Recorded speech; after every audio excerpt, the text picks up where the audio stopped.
আমাদের এখানে স্ট্রং রুমে বিজেপির তরফ থেকে আমরা শিডিউল অনুযায়ী আমরা এখানে রেখেছিলাম ছেলে আমাদের দলের। তো তাদের কাছ থেকে আমরা হঠাৎ ইনফরমেশন পাই যে হঠাৎ করে যে সিসিটিভি ফুটেজ যেটা দেখানোর প্রভিশন আছে ইলেকশন কমিশনের রাজনৈতিক দলদের স্ট্রং রুমের, তো সেটা হঠাৎ করে প্রায় 40-45 মিনিট ধরে এটা বন্ধ হয়ে যায়। তো এটা সত্যি খুব আমাদের কাছে চিন্তার ব্যাপার যে আমরা সিসিটিভিটা হঠাৎ করে কেন বন্ধ হলো, আমরা স্ট্রং রুম দেখতে পাচ্ছি না, আমাদের যারা রাজনৈতিক দলে যারা প্রতিনিধি পাঠিয়েছি তারা দেখতে পাচ্ছে না। অটোমেটিক বর্তমান পরিস্থিতিতে তো এটা খুব উদ্বেগের। তো সেটাই আমরা সবাই মিলে আমরা এসছিলাম, আসার পর আমরা দেখলাম ব্যাপারটা সত্যি প্রমাণিত হলো এবং আরও সাহেব 291-এর উনিও ছিলেন, উনিও দেখলেন।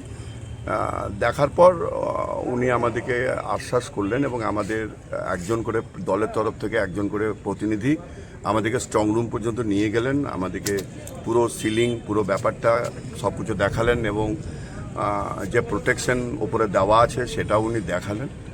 তাতে আমরা দেখলাম, কিন্তু আমরা আরও সাহেবকে এইটুকু রিকোয়েস্ট করলাম আমাদের ভারতীয় জনতা পার্টির পক্ষ থেকে যে এইরকম ব্রেক যেন না হয়।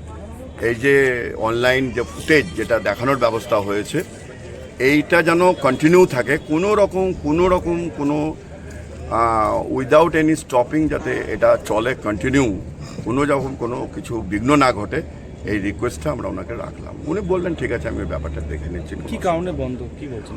ওনার বক্তব্য যে টেকনিক্যাল ইস্যু অনলাইনের এটার জন্য হয়েছে। তো আমরা বললাম সেটা তো আমাদের ম্যাটার নয়, সেটা আপনার ম্যাটার। টেকনিক্যাল ইস্যু যাকে দায়িত্ব দেওয়া হয়েছে ওই কাজটা করার যে এজেন্সিকে, তাহলে এইটা তো আপনাকেই দেখতে হবে, এটা তো আমরা দেখবো না। তাহলে সিসিটিভি অফ করার মধ্যে কোনো কারচুপি না, সেটা তো আমরা তো বলেছি, আমরা একটা কমপ্লেন দিয়েছি জেনারেল অবজারভারকে।